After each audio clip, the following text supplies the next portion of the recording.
تدعوهم فهم غافلون لقد حق القول على أكثرهم فهم لا يؤمنون إنا جعلنا في أعناقهم أغلالا فهي إلى الأذقان فهم مقمحون.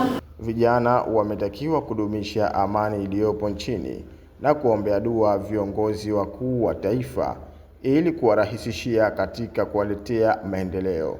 Hayo yamezungumzwa wakati wa dua maalum iliyoandaliwa na kamati ya wanawake wa Kiislamu visiwani Zanzibar, ambayo imejumuisha viongozi mbalimbali wa chama na serikali.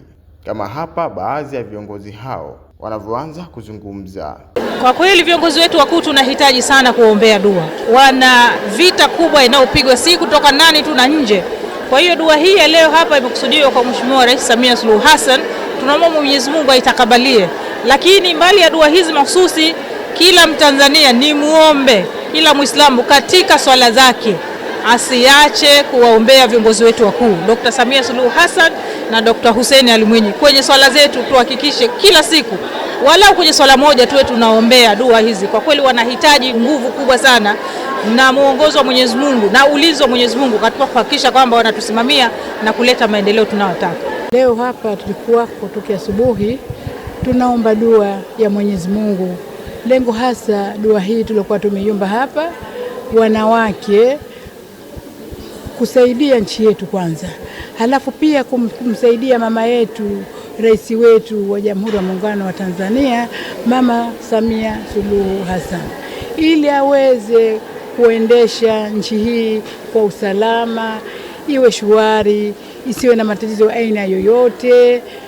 Na vile vile tukiombea dua hii nchi yetu ya Zanzibar na rais wetu wa Zanzibar Dr. Hussein Ali Mwinyi.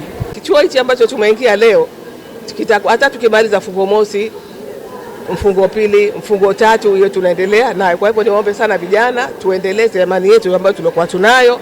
Kama nilivyosema mwanzo, bila ya amani hakuna maendeleo yote. Hakutakuwa na barabara, hakutakuwa na skuli, hata hii ibada ambayo tunaifanya basi kwa kweli haitakuwepo bila ya amani. Kwa hivyo niombe sana vijana, lakini pia na wale ambao wanahamasisha vijana kufanya fujo, basi kwa kweli Mwenyezi Mungu awape takwa na wao wawe katika hali ya usalama. Sasa pengine ni shetani, aondoshe shetani na warudi katika mstari, tuendeleze maisha yetu inshallah. Hii ndio sadaka yetu sisi tulioamua kumfikishia mheshimiwa wetu, kiongozi wetu, mpendwa wetu, mama yetu, kwa sababu sadaka ya dua ni sadaka yenye kudumu na ni sadaka bora zaidi. Na jambo jingine pia nashukuru sana kamati, viongozi kwa kuamua swala hili kufanyika ndani ya wadi yangu mimi. Basi najisikia furaha sana na naamini kwamba kwa uwezo wa Mwenyezi Mungu nao hawa waliokaa na kuliamua hili Allah atawalipa mema inshallah. Dua tuloomba inshallah itafika kwetu sisi na kwa tuliomkusudia.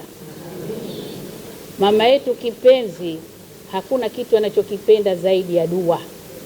Sawa sawa na wazee wetu waliotuangulia mbele ya haki, zawadi yao kubwa ni dua. Kwa hivyo tumepata kiongozi anajua bila ya dua sifanikiwi. Kwa hivyo ndiyo maana kila mara tunakusanyana kumwombea dua na Mwenyezi Mungu atamuongoza.